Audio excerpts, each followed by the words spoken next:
Murder ತನ್ನ ಒಂದು medical ಜ್ಞಾನವನ್ನು ಉಪಯೋಗಿಸ್ಕೊಂಡು ಒಬ್ಬ ವೈದ್ಯ ತನ್ನ ವೈದ್ಯ ಪತ್ನಿಯನ್ನೇ ಕೊಲೆ ಮಾಡಿದ್ದಾನೆ. ಅದು FSL ವರದಿಯಿಂದ ಬಯಲಾಗಿದೆ ಅನ್ನೋದು. ಉಮೇಶ್ ಸರ್, ಕಾರಣಗಳನ್ನು ನೋಡೋಕೆ ಹೋದರೆ ಹಲವಾರು ಸಿಗುತ್ತೆ ಅನ್ನೋದು. ಬಟ್ ಈ ವಿಚಾರದಲ್ಲಿ ಪ್ರಾರಂಭದಲ್ಲಿ ಇದ್ದಿದ್ದು ಆಕೆಗೆ ಇರುವಂತಹ ಸಮಸ್ಯೆ ಏನು, ಗ್ಯಾಸ್ಟ್ರೋ ಪ್ರಾಬ್ಲಮ್ ಇತ್ತು, ಗ್ಯಾಸ್ಟ್ರೈಟಿಕ್ಸ್ ಪ್ರಾಬ್ಲಮ್ ಇತ್ತು, ಅಥವಾ ಹೊಟ್ಟೆ ನೋವಿತ್ತು, ಇಂತಹ ಸಮಸ್ಯೆಗಳನ್ನು ಮುಚ್ಚಿಟ್ಟು ಮದುವೆ ಮಾಡಿದ್ದಾರೆ. ಆ ಕಾರಣಕ್ಕೆ ಈ ಥರ ಸೇಡು ತೀರಿಸ್ಕೊಂಡ ಅಂತ. ಬಹುಶಃ ಇದು ಮೇಲ್ನೋಟಕ್ಕೆ ನೋಡಿದ್ರು ಯಾರು ಕೇಳಿಸ್ಕೊಂಡ್ರು ಕೂಡ ಇದೇನು ಬಗೆಹರಿದಾರ್ದ ಅಂತ ಕಾಯಿಲೆ ಅಂತೂ ಅಲ್ಲ, ಸಮಸ್ಯೆ ಅಂತೂ ಅಲ್ಲ. ಇದನ್ನ ಅವನೇ ಸರ್ಜನ್ ಆಗಿದ್ದುಕೊಂಡು ಬಗೆಹರಿಸ್ಕೊಳ್ಬಾಗಿತ್ತು. ಈ ಕಾರಣಕ್ಕೋಸ್ಕರ ತನ್ನ ಪತ್ನಿಯನ್ನ ಪ್ಲಾನ್ ಮಾಡಿ ಮರ್ಡರ್ ಮಾಡ್ತಾನಾ ಅನ್ನೋ ಪ್ರಶ್ನೆ ಎದುರಾದಾಗ ಯಾರೇ ಆಗಿರಬಹುದು ತಳ್ಳಿ ಹಾಕುವಂತಹ ರೀಸನ್ ಇದು. ಬಟ್ ನಿಮ್ಮ ಪ್ರಕಾರ ನೋಡೋದಾದ್ರೆ ಈಗಿರುವಂತಹ ಮತ್ತೊಂದಷ್ಟು ವಿಚಾರಗಳು ಬಯಲಾಗ್ತಾ ಇರೋದೇನು ಎನ್ಕ್ವೈರಿಯಿಂದ ಅಂತಂದ್ರೆ, ಆತನಿಗೆ ಮತ್ತೊಂದು ಅಫೇರ್ ಇತ್ತು, ಮತ್ತೊಂದು ಮೊಬೈಲ್ ಕೂಡ ಯೂಸ್ ಮಾಡ್ತಾ ಇದ್ದ ಇನ್ನೊಬ್ಬ ಆಕೆಯ ಜೊತೆಗೆ ಮಾತನಾಡೋದಕ್ಕೆ. ಸೊ ಈ ವಿಚಾರಗಳನ್ನ ಈಗ ಮುಂದಿಡ್ತಾ ಇದ್ದಾರೆ ಅನ್ನೋದು. ಇದ್ರ ಏನ್ ಹೇಳ್ತೀರಿ ಕಾರಣಗಳ ಬಗ್ಗೆ? ಸಾಮಾನ್ಯವಾಗಿ ಏನಾಗುತ್ತೆ ಅಂದ್ರೆ ನೋಡಿ, ಅವೆಲ್ಲ ಅಂಜನಪ್ಪ ಅವ್ರು ಹೇಳ್ದಂಗೆ ಇಟ್ ಈಸ್ ವೆರಿ ಭಾಳ ಎಲ್ರಿಗೂ ಸಾಮಾನ್ಯವಾಗಿ ಬರ್ತಕ್ಕಂಥವು. ಅವೇನು ಭಾಳ ಅಂಥ ದೊಡ್ಡ ಕಾಯಿಲೆಗಳಲ್ಲ ಅವು. ಈ ವಿಚಾರದಲ್ಲೇ ಮನಸ್ತಾಪಗಳು ಮಾಡಿಕೊಂಡು ಬೇರೆಯವ್ರನ್ನ ತೊಗೊಂಡೋಗೋ, ಇದನ್ನೆಲ್ಲ ಬೇರೆಯವ್ರು ಇನ್ನೊಬ್ಬರ ಹತ್ರ ಹೇಳ್ಕೊಂಡು ಅದನ್ನು ಎನ್ಕ್ಯಾಶ್ ಮಾಡ್ಕೊಂಡು ಹೋಗುವಂಥದ್ದು. ಮತ್ತು ಅದಕ್ಕೆ ಸಂಬಂಧಪಟ್ಟಂಗೆ ಬೇರೆ ಅವನೇನೋ ಸಂಬಂಧಗಳನ್ನ ಹುಡ್ಕೊಂಡು ಪತ್ತೆ ಮಾಡ್ಕೊಂಡು ಹೋಗ್ತಕ್ಕಂಥದ್ದು ಕೆಲಸ ಎಲ್ಲ ಮಾಡಿದಾಗ ಏನಾಗ್ತದೆ ಅಂದಾಗ ಅವ್ರ ಮನೆಯವ್ರು ಏನು ಗೊತ್ತಾಗದೆ ಏನು ಹಾಗೆ ಸುಮ್ಮನೆ ಇರೋಕ್ಕೆ ಸಾಧ್ಯನೇ ಇಲ್ಲ. ಆದರೆ ಈ ಮನುಷ್ಯ ಮಾಡಿರ್ತಕ್ಕಂಥದ್ದು ಬೇರೆ ಏನೋ ಅವಳೇ ವೈದ್ಯ ಆಗದೆ ಇದ್ದಾರೆ, ಅಕಸ್ಮಾತ್ ಏನಾದರೂ ಬೇರೆ ಏನಾದರೂ ಪ್ರೊಫೆಷನ್ ಮಾಡ್ತಾ ಇದ್ದಾಳೆ, ಇವಳ ಮೇಲೇ ಪ್ರಯೋಗ ಮಾಡ್ತಾನೆ ಅಂತ ಅಂದ್ರೆ ಇವಳು ಅದನ್ನೇ ಓದಿರ್ತಾಳೆ. ಆಕೆ ತುಂಬಾ ಇಂಟೆಲಿಜೆಂಟ್. ಹೌದೌದು ಆಯ್ತಾ, ಬೇರೆ ಬೇರೆ ಡಿಗ್ರಿಗಳನ್ನ ಮಾಡ್ಕೊಂಡಿದ್ದಾರೆ, ಅನೇಕ ವಿಚಾರಗಳಲ್ಲಿ ತನ್ನನ್ನು ತೊಡಗಿಸ್ಕೊಂಡಿದ್ದಂತಹ ಹೆಣ್ಣುಮಗಳು. ಇದಾಗಿ ಅದೇ ಈ ವೃತ್ತಿನಲ್ಲಿರ್ತಕ್ಕಂಥವ್ರ ಮೇಲೆ ಪ್ರಯೋಗ ಮಾಡಬೇಕು ಅಂತಂದ್ರೆ ಈ ಮನುಷ್ಯ ಎಷ್ಟರ ಮಟ್ಟಿಗೆ ಅವ್ನ ಧೈರ್ಯ ಬಂದಿದೆ ಹೇಳಿ. ಮತ್ತೆ ಬಟ್ ಇದೊಂಥರ ಅವ್ರ ಮನೆಯವರು ಸಾಮಾನ್ಯವಾಗಿ ಏನಾಗ್ತದೆ ಅಂತಂದರೆ ಆ ಮನೆಗಳಲ್ಲೇ ಹೌದಾ ಈ ಥರ ಯಾಕೆ ಮಾಡೋಕ್ಕೆ ಸಾಧ್ಯ ಆಗ್ತದೆ, ನನ್ನ ಅಳಿಯ ಮಾಡೋಕ್ಕಾಗಲ್ಲ, ಡಾಕ್ಟ್ರ್ ಅದನ್ನು ಮಾಡೋಕ್ಕೆ ಸಾಧ್ಯ ಆಗ್ತದ ಅನ್ನುವಂಥದ್ದು ಎಲ್ಲೋ ಅವ್ರ ಮನಸ್ಸಿಗೆ ಬಂದ್ಬಿಡುತ್ತೆ. ಆದರೂ ಇಂಥದ್ದೊಂದು ಅವ್ರ ಮನಸ್ಸಲ್ಲಿ ಹುಟ್ಟಿದೆ, ಅವರಲ್ಲಿ ಬಂದಿದೆ ನೋಡಿ. ಇಲ್ಲಿ ಏನೋ ನಡೆದಿದೆ, ಇಲ್ಲಾಂದರೆ ಸಾಯಿಗೆ ಸಾಧ್ಯ ಇಲ್ಲ ನನ್ನ ಮಗಳು, ಸಾಮಾನ್ಯವಾಗಿ ನೋಡಿದಾಗಲೇ ಗೊತ್ತಾಗ್ಬಿಡ್ತದೆ. ಅದು ನಾವು ಕಾರಣ ಹೇಳೋಕ್ಕಾಗೋದಿಲ್ಲ. ಸಾಮಾನ್ಯವಾಗಿ ಏನಾಗ್ತದೆ, ನಾವು ಬೇರೆ ಅನ್ಯಾಚುರಲ್ ಡೆತ್ ಯಾವುದು ಸತ್ತಿರ್ತದೋ ಅದು ನಾವು ಹೇಳ್ಬಿಡ್ತೀವಿ. ಎಲ್ಲೆಲ್ಲಿ ಗೇಟ್ ಬಿದ್ದಿದೆಯೋ, ಯಾವ ಥರ ಏನಾಗಿದೆ, ಸ್ಟ್ಯಾಬ್ಸ್ ಆಗಿದೆಯಾ, ಇಲ್ಲ ಥ್ರೋಟ್ ಸ್ಲಿಟ್ ಆಗಿದೆ, ಇದೆಲ್ಲ ನಮ್ಗೆ ನೋಡ್ತಾ ಇದ್ದಂಗೆ ಗೊತ್ತಾಗ್ಬಿಡುತ್ತೆ. ಇಲ್ಲ ಸ್ಟ್ರ್ಯಾಂಗ್ಯುಲೇಷನ್ ಆಗಿದ್ರೆ, ಇಲ್ಲಾಂದರೆ ಹ್ಯಾಂಗಿಂಗ್ ಆಗಿದ್ರೆ ಇವೆಲ್ಲ ನಮ್ಗೆ ಗೊತ್ತಾಗ್ತಾ ಇರ್ತದೆ, ನೋಡಿದಾಗಲೇ ಗೊತ್ತಾಗ್ಬಿಡ್ತದೆ. ನೋಡ್ತಾ ಬಾಡಿಗಳನ್ನ ನೂರಕ್ಕೆ ನೂರಷ್ಟು ಹೇಳೋಕ್ಕಾಗಲ್ಲ. ಬಟ್ ಒಂದು ಡ್ರಾ ಮಾಡಿಬಿಡೋದು ಲೈನ್ನ, ಇದು ಹೀಗಿದೆ ಈಗ ಆಗಿದೆ ಅಂದ್ಬಿಟ್ಟು ಅಂತ. ಯಾಕೆಂದರೆ ಬಾಡಿಗಳು ನೋಡ್ತಾನೆ ನಾವೆಲ್ಲ ಎಕ್ಸ್ಪೀರಿಯನ್ಸ್ ಆಗ್ತಾ ಹೋಗ್ಬಿಡುತ್ತೆ. ಅದು ಒಳಗಡೆ ಹೋದಾಗ, ಪೋಸ್ಟ್ ಮಾರ್ಟಮ್ಗೆ ಹೋದಾಗಂತೂ ನಮಗೇನು ಒಳಗಡೆ ಏನೂ ಕಾಣಿಸಲ್ಲ. ಬಟ್ ನೆಕ್ಸ್ಟ್ ಇಟ್ ಈಸ್ ಏನು ಎಲ್ಲ ರಿಪೋರ್ಟ್ಗಳನ್ನು ನಾವು ತೋರಿಸ್ಕೋಬೇಕಾಗ್ತದೆ, ಮತ್ತು ಅದರ ಎಕ್ಸಾಮಿನೇಷನ್ ಮಾಡಿಸ್ಬೇಕಾಗ್ತದೆ. ಅದ್ರ ಮೇಲೆ ಟೋಟಲಿ ವಿ ರಿಲೈಡ್ ಅಪಾನ್, ಪೂರ್ತಿ ಅದನ್ನೇ ಕಾಯ್ಕೊಂಡು ಕೂತ್ಕೊಂಡಿರ್ತೀವಿ ನಾವು, ಅದು ಬಂದಾದಮೇಲೆ ಏನಾಗುತ್ತೆ ಅಂತ.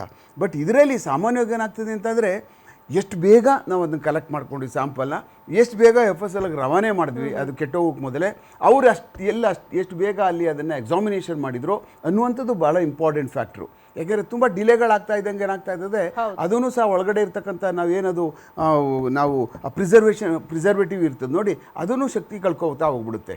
ಆ ಕಾರಣಕ್ಕೆ ಇದರಲ್ಲಿ ಅತ್ಯಂತ ಬೇಗ ಮಾಡಿದ್ದಾರೆ.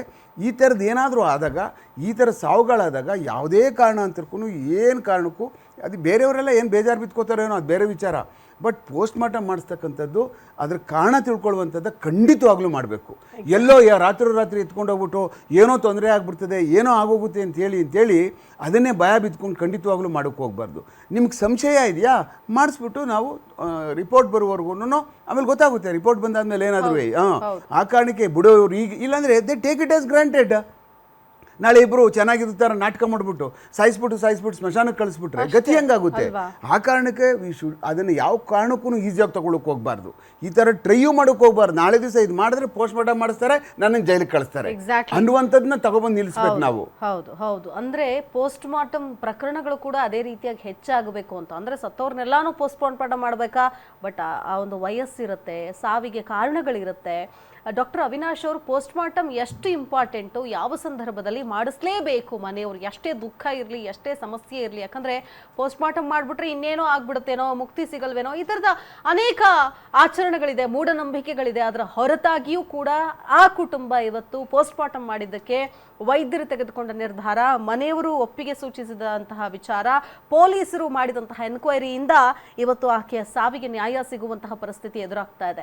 ಪೋಸ್ಟ್ ಮಾರ್ಟಮ್ ಎಷ್ಟು ಇಂಪಾರ್ಟೆಂಟ್, ಯಾವ ಸಂದರ್ಭದಲ್ಲಿ ಮಾಡಿಸ್ಲೇಬೇಕು ಅಂತ ಹೇಳ್ತೀರಾ ಅವಿನಾಶ್? ಒಂದೇ ಒಂದು ಕ್ಲಾರಿಫಿಕೇಶನ್, ಅದಕ್ಕೆ ಮೊದಲು ಈ ಏಜ್ ನಲ್ಲಿ ಯಾವುದೇ ಗ್ಯಾಸ್ಟ್ರೋಇಂಟೆಸ್ಟೈನಲ್ ಕಂಡೀಷನ್ ಅಲ್ಲಿ ಡೆತ್ ಆಗಲ್ಲ. ಕರೆಕ್ಟ್. ಆಗಲ್ಲ. ಪರ್ಫೊರೇಷನ್ ಒಂದು ಬಿಟ್ರೆ ಅದು ಟೈಮ್ ಇರುತ್ತೆ. ಈ ಏಜ್ನೊಳಗೆ ಯಾವುದೇ ಗ್ಯಾಸ್ಟ್ರೋಇಂಟೆಸ್ಟೈನಲ್ ಡಿಸೀಸ್ ಅವ್ರು ಹೇಳಿದ್ರಲ್ಲ ಏನೋ ಇತ್ತು, ಡೆತ್ ಆಗಲ್ಲ. ಪೋಸ್ಟ್ ಮಾರ್ಟಮ್ ರಿಲೇಟೆಡೇ ಮಾತಾಡ್ತಿದ್ದೀವಿ ಅಂತ ಹೇಳಿದ್ರೆ ಈಗ ಇದೊಂದು ಬೆಟರ್ ಕೇಸ್ ಅನ್ಸುತ್ತೆ ಆ್ಯಕ್ಚುಲಿ. ಯಾಕಂತ ಹೇಳಿದ್ರೆ ಸರ್ ಹೇಳ್ದಾಗೆ ಅಸಹಜ ಸಾವಿರ್ಬೋದು. ಯಾಕಂತ ಹೇಳಿದ್ರೆ ಬೇರೆ ಥರದ ಯಾವುದೇ ಥರವಾದ ಎವಿಡೆನ್ಸ್ ಮೈ ಮೇಲಿಲ್ಲ. ಅಂದರೆ ಮಾರ್ಕ್ಸ್ ಆಗಲಿ, ಬೇರೆ ಥರ ಏನೇ ಹ್ಯಾಂಗಿಂಗ್ ರಿಲೇಟೆಡ್ ಆಗಲಿ, ಬೇರೆ ಥರ ಹೊಡೆದಿರೋದಾಗಲಿ ಏನೂ ಇಲ್ಲದೆ ಇರುವ ಕಾರಣದಲ್ಲಿ ಡೌಟ್ ಬರೋಂಥ ತುಂಬ ಕಡಿಮೆ ಇರುತ್ತೆ. Chances as very less. Because normal ಆಗೇ ಇರ್ತಾರೆ, ನೋಡೋದಕ್ಕೂ ನಾರ್ಮಲ್ ಆಗೇ ಇರ್ತಾರೆ. ಸೊ ದಟ್ ಅವಾಗ ಏನು ಮಾಡ್ತಾರೆ ಅಂತ ಹೇಳಿದ್ರೆ, ಇಲ್ಲ ಪೋಸ್ಟ್ ಮಾರ್ಟಮ್ ಬೇಡ, ಅದೇ ಆಚರಣೆಗಳ ಬಗ್ಗೆ ಹೇಳ್ತಾ ಇರೋದ್ರಿಂದ ನೀವು ಪೋಸ್ಟ್ ಮಾರ್ಟಮ್ ಬೇಡ, ಹೇಗಿದೆ ಹಾಗೆ ಕ್ರಿಮೇಷನ್ ಮಾಡೋಣ ಅನ್ನೋ ವಿಚಾರಗಳು ಬರುತ್ತೆ. ಬಟ್ ಎಲ್ಲಿ ಈ ಏಜ್ ರಿಲೇಟೆಡ್ ನೀವು ಮಾತಾಡ್ತಿದ್ದೀರಾ ಈಗ ರೀಸೆಂಟಾಗೂ ಒಂದು ಸರ್ಕ್ಯುಲೇಷನ್ ಬಂದಿರ್ಬೋದು, ಅಂದರೆ ಸಡನ್ ಹಾರ್ಟ್ ಅಟ್ಯಾಕ್ ಆಗ್ತಿದೆ. ಸೊ ದಟ್ ಈ ಸರ್ವೆಗಳು ಮಾಡೋದಕ್ಕೆ 35 to 45 ಇಯರ್ಸ್ ಇನ್ ಬಿಟ್ವೀನ್ ಯಾವುದೇ ನ್ಯಾಚುರಲ್ ಡೆತ್ ಆದ್ರೂ PM ಅಂತೂ ಮ್ಯಾಂಡೇಟರಿ ಅಂತ ಗೌರ್ನಮೆಂಟೇ ಆರ್ಡರ್ ಮಾಡಿದ್ದು, ಅದು ಮಾಡಬೇಕಿದೆ. ಸೊ ದಟ್ ಅದೇ ಥರ ಈ ಕೇಸಸ್ಸು ತಗೋತಾ ಹೋದರೆ ಇವಾಗ ಏನೋ 32 ವರ್ಷ 33 ವರ್ಷ ಆಗಿರ್ಬೋದು ಇವ್ರಿಗಷ್ಟೇ. ಸೊ ದಟ್ ಒಂದು ಪೋಸ್ಟ್ ಮಾರ್ಟಮ್ ಅನ್ನೋ ವಿಚಾರ ನೆಕ್ಸ್ಟ್ ಬಂದಿರೋದ್ರಿಂದನೇ ಅಲ್ಲಿಂದ ಎವಿಡೆನ್ಸ್ಗಳು ಲಿಂಕ್ ಆಗಿ ನೆಕ್ಸ್ಟ್ ಇವಾಗ ರಿಸಲ್ಟ್ ಸಿಕ್ಕಿದೆ. ಇಲ್ಲ ಅಂತ ಹೇಳಿದ್ರೆ ಕೇಸ್ ಅಲ್ಲೇ ಕ್ಲೋಸ್ ಆಗೋ ಚಾನ್ಸಸ್ ಇರ್ತಿತ್ತು. ಆಮೇಲೆ ಈ ಥರ ಮಾಡೋರಿಗೆ ಈ ಪೋಸ್ಟ್ ಮಾರ್ಟಮ್ ಮಾಡ್ತಾರೆ ಅನ್ನೋ ಕಾನ್ಸೆಪ್ಟ್ ಇವಾಗ ಗೊತ್ತಾಗಿದೆ. ಅದರಿಂದ ಈ ಥರ ಮಾಡೋ ಚಾನ್ಸಸ್ಸು ಕಡಿಮೆ ಆಗ್ಬೋದು. ಬಟ್ ಇವ್ರು ಮಾಡಿರೋ ವೇಯಲ್ಲಿ ಜನರಲ್ ಆಗಿ ಈಗ ಜನಗಳು ಥಿಂಕ್ ಮಾಡ್ತಾರೆ. ಈಗ ಮೊದಲಿನ ಥರ ಎಲ್ಲ ಇಲ್ಲ ಮೇಡಮ್. ಸೋಷಿಯಲ್ ಮೀಡಿಯಾ ಆಗ್ಬೋದು, OTT ಪ್ಲಾಟ್ಫಾರ್ಮ್ ಆಗಿರ್ಬೋದು, ನಿಮಗೆ ಬೇರೆ ಬೇರೆ ಥರ ಒಂದು ಸ್ಟೋರೀಸ್ ಆಗ್ಬೋದು, ಅಂದರೆ ವೆಬ್ ಸೀರೀಸ್ ಆಗ್ಬೋದು, ಈ ಥರ ಎಲ್ಲ ಫೋರೆನ್ಸಿಕ್ ರಿಲೇಟೆಡ್ ಇದೆ. ಅಂದರೆ ಜನರಲಾಗಿ ಬರ್ತಾ ಇದೆ. ಇದು ಏನಾಗುತ್ತೆ ಅಂದರೆ ಕ್ರೈಮ್ ರೇಟ್ನ ಜಾಸ್ತಿನೂ ಮಾಡ್ಬೋದು, ಕ್ರೈಮ್ ರೇಟ್ನ ಕಡಿಮೆನೂ ಮಾಡ್ಬೋದು. ಯಾವುದೇ ಒಂದು ಬಂದ್ರೂ ಅದರಲ್ಲಿ ಪಾಸಿಟಿವ್ ಇರುತ್ತೆ, ನೆಗೆಟಿವ್ ಇರುತ್ತೆ. ಎರಡರಲ್ಲಿ ನಾವ್ಯಾವ್ದು ತಗೋತೀವಿ ಅನ್ನೋದು ಇಂಪಾರ್ಟೆಂಟು. ಈ ಪರ್ಟಿಕ್ಯುಲರ್ ಕೇಸಲ್ಲಿ ಏನಾಗುತ್ತೆ ಅಂತ ಹೇಳಿದ್ರೆ, ಡಾಕ್ಟರ್ ಎಲ್ಲೋ ಪ್ರೊಫೆಷನಲ್ ಎಥಿಕ್ಸ್ನ ಮರ್ತಿದ್ದಾರೆ ಅನ್ನೋ ವಿಚಾರಗಳನ್ನ ಹೇಳಬೇಕಾಗುತ್ತೆ. ಯಾಕಂತ ಹೇಳಿದ್ರೆ ನೀವು ಹೇಳ್ದಾಗೆ ಪ್ರೀವಿಯಸ್ಲಿ ವೈದ್ಯೋ ನಾರಾಯಣ ಹರಿ ಅಂತ ನಾವು ಹೇಳ್ತೀವಿ. ಬಟ್ ಎಲ್ಲಿದೆ ಅದು? ಬಟ್ ಜನಗಳು ಡಾಕ್ಟರ್ ಹತ್ರ ಹೋಗೋದೇನಕ್ಕೆ ಅಂತ ಹೇಳಿದ್ರೆ ಒಬ್ಬರು ಜೀವ ಉಳಿಸ್ಲಿ ಅಂತ. ಬಟ್ ಈ ಕೇಸಲ್ಲಿ ಆ ಥರ ಆಗಿಲ್ಲ. ಅದು ಅವ್ರ ಹೆಂಡ್ತಿನೇ ಅವರು ಅಂದರೆ ಸಾಯಿಸಬೇಕು ಅನ್ನೋ ಇಂಟೆನ್ಷನ್ ಬಂದಿದೆ ಅಂದರೆ ಅವರ ಮನಸ್ಥಿತಿ ಎಷ್ಟು ಕ್ರೂರವಾಗಿರಬೇಕು ಅಂತ ಯೋಚನೆ ಮಾಡಬೇಕಾಗುತ್ತೆ ನಾವು. ಅದು ಯಾರಿಗೂ ಡೌಟ್ ಬರದೇ ಇರೋ ಥರ ಏನೋ ಒಂದು ಸಡೇಷನ್ ಕೊಟ್ಟು ಆಗಿರೋದಿರ್ಬೋದು, ಬೇರೆ ಏನೋ ಇಂಜೆಕ್ಟ್ ಮಾಡಿರೋದಾಗಿರ್ಬೋದು. ಇದನ್ನೆಲ್ಲ ನೋಡ್ತಾ ಹೋದರೆ ಅವ್ರ ಮನಸ್ಥಿತಿ ಯಾವ ಥರ ಇತ್ತು ಮೇಡಮ್. ಯಾವುದೇ ಪ್ರೊಫೆಷನಲ್ಲಿರಲಿ, ಈಗ ನಿಮ್ಮದು ಒಂದು ಪ್ರೊಫೆಷನ್ ಇದೆ, ನಮ್ಮದು ಒಂದು ಪ್ರೊಫೆಷನ್ ಇದೆ. ಪ್ರೊಫೆಷನ್ ಪರ್ಸ್ನಲ್ ಲೈಫ್ ಹೇಗಿರುತ್ತೆ ಅಂತ ನಮಗೂ ಗೊತ್ತಿರಲ್ಲ, ನಿಮಗೂ ಗೊತ್ತಿರಲ್ಲ. ಅವ್ರು ಇನ್ ಬಿಟ್ವೀನ್ ಏನಿರುತ್ತೆ, ಅವ್ರ ಅಂಡರ್ಸ್ಟ್ಯಾಂಡಿಂಗ್ ಇದೆಯೋ ಇಲ್ವೋ ಅನ್ನೋ ವಿಚಾರಗಳು ಕೂಡ ಮ್ಯಾಟ್ರ್ ಆಗುತ್ತೆ. ಡಾಕ್ಟರ್ ಅಂತ ಹೇಳ್ಬಿಟ್ಟು ಅವ್ರಿಗೇನು ಪರ್ಸ್ನಲ್ ಲೈಫ್ ಇರಬಾರ್ದು ಅಂತ ನಾವೇನು ಹೇಳೋಕ್ಕಾಗಲ್ಲ. ಸೊ ದಟ್ ಅದ್ರ ಮೇಲೆ ಅವರು ಕ್ರೂರ ಮನಸ್ಥಿತಿ ಏನಿದೆ ಅನ್ನೋದು ಗೊತ್ತಾಗಲ್ಲ ನಮಗೆ. ಒಂದು ಚಿಕ್ಕ ವಿಚಾರ, ಒಂದು ಮೆಡಿಸನ್ ತೊಗೊಂಡ್ರೆ ಕ್ಯೂರ್ ಆಗಬೇಕಾಗಿರೋ ಡಿಸೀಸ್ಗೆ ಇಷ್ಟೊಂದು ಎಲ್ಲ ಮರ್ಡರ್ ಮಾಡೋ ಲೆವೆಲ್ ತನಕ ಹೋಗ್ತಾರೆ ಅಂತ ಹೇಳಿದ್ರೆ ಇಂಟೆನ್ಷನ್ ಯಾವ ಥರ ಇರ್ಬೋದಿದೆ ಅನ್ನೋದನ್ನ ಯೋಚನೆ ಮಾಡಬೇಕಾಗುತ್ತೆ. ಬಟ್